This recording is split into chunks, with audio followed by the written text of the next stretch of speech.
Abu Bakar As-Siddiq itu ketika musim hijrah, dari Nabi Muhammad mau hijrah, sedang duduk di rumahnya sama keluarganya.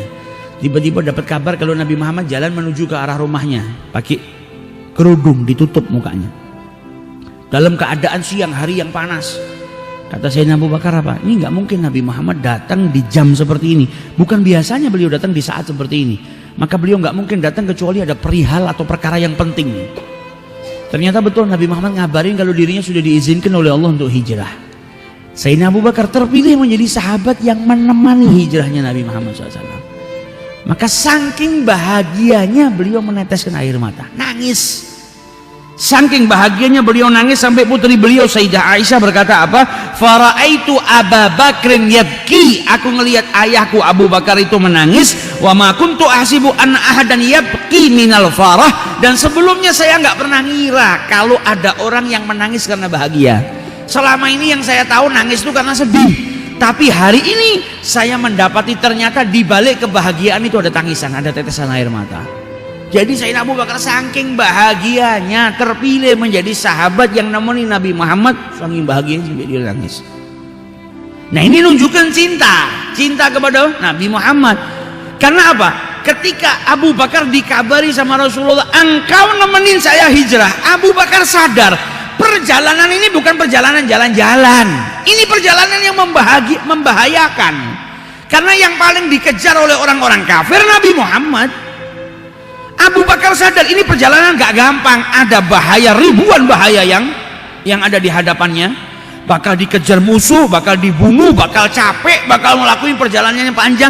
Jadi ndak enaknya itu banyak, tapi ndak enak itu semua hilang buat Abu Bakar. Karena apa? Dia terpilih menemani sang kekasih Nabi Muhammad SAW. Bukan gak sadar kalau itu perjalanan bahaya. Sayyidina Ali bin Abi Thalib diperintahkan sama Rasulullah, Ali saya berangkat, kau tunggu di sini, ada amanatnya orang Mekah yang belum saya kembalikan. Kau kembalikan kepada mereka, setelah itu kau susul, dan kau malam ini tidur di tempat saya. Dikasih tahu Sayyidina Ali, orang-orang kafir Quraisy malam ini membunuh saya, kau yang tidur di sini, ini serban saya pakai, tidak ada keburukan yang akan menyentuh dirimu. Sayyidina Ali tahu bahayanya tidur di tempatnya Nabi Muhammad. Karena apa? Orang kafir Quraisy mengumpulkan anak mudanya semua, setiap suku satu anak muda, datengin Nabi Muhammad, semua mereka bareng-bareng nyabetkan pedang. Supaya apa? Nabi Muhammad mati, kalau dituntut kisos maka nggak bisa ngisos, karena siapa yang bunuh? Yang bunuh banyak orang, karena ngebaskan pedangnya bersama-sama. Tahu Sayyidina Ali bahayanya, tapi diterima dengan bahagia. Samaan wa ta'atan, gak takut. Diambil selimutnya Nabi, tidur di situ, bahagia yang luar biasa. Karena apa? Karena yang minta Nabi Muhammad, lebih mencintai Nabi daripada dirinya sendiri. Dengan apa? Dengan amal yang dia lakukan. Dia sudah buktikan. Abu Bakar sadar perjalanannya bahaya, tetap dilakukan demi Nabi Muhammad. Ali bin Abi Thalib rela tidur di tempatnya Nabi Muhammad, bahaya. Kenapa tetap dilakukan? Demi Nabi Muhammad SAW. Mereka sedang menunjukkan kecintaannya kepada Rasulullah Sallallahu Alaihi Wasallam. Bagaimana cintanya orang-orang Ansor?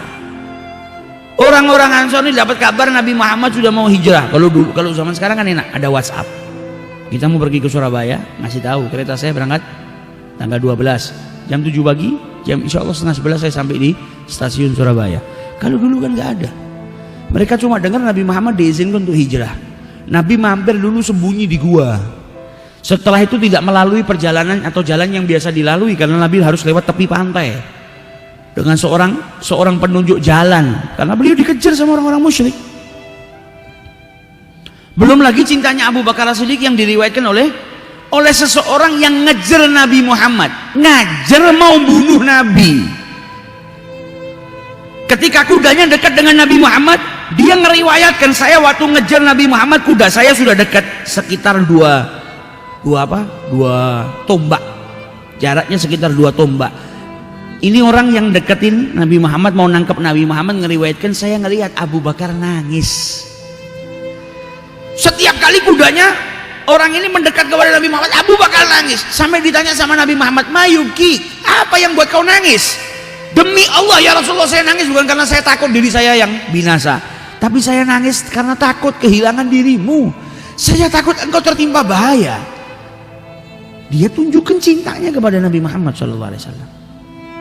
Nah ini cinta, bukan cuma sekedar ngaku, tapi menunjukkan kecintaannya kepada Rasulullah. Orang-orang Ansor lihat mau kedatangan Nabi Muhammad, gak tahu Nabi nyampainya hari apa, jam berapa.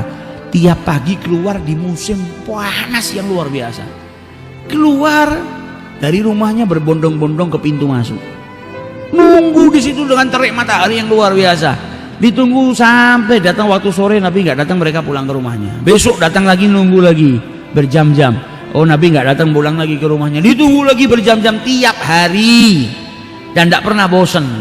Sampai akhirnya Nabi Muhammad SAW nyampe di Madinah, disambut dengan sukacita, rebutan supaya Nabi nginep di rumahnya.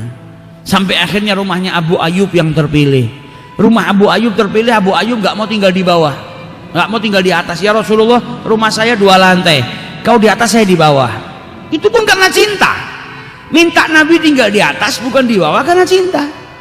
Kalau saya yang di atas nanti saya takut kurang ajar ya Rasulullah, jalan ngelewatin kau di atas.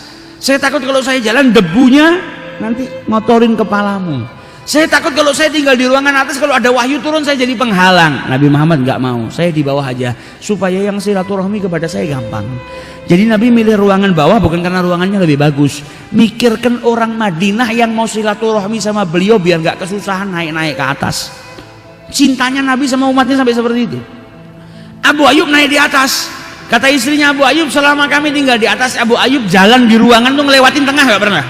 Kalau jalan melipir di pinggir, takut kalau ngelewatin tengah di bawahnya ada Nabi Muhammad. Jaga adabnya sampai seperti itu.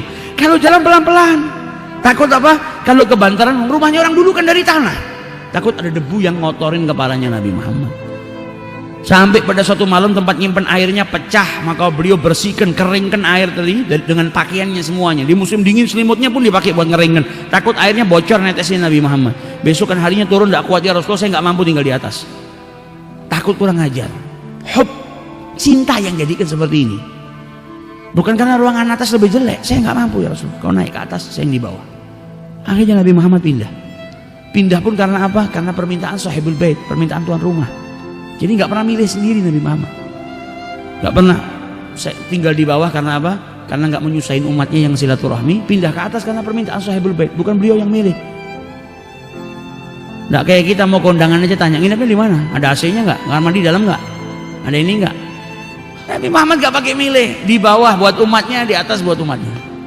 Lalu kita masih lebih ngalem, nggak ada AC, wah nggak bisa tidur saya kalau nggak ada AC.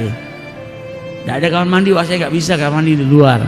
Nah, Nabi Muhammad semuanya demi kecintaannya kepada umatnya. Nah ini cinta apa yang dilakukan sama Abu Ayyub.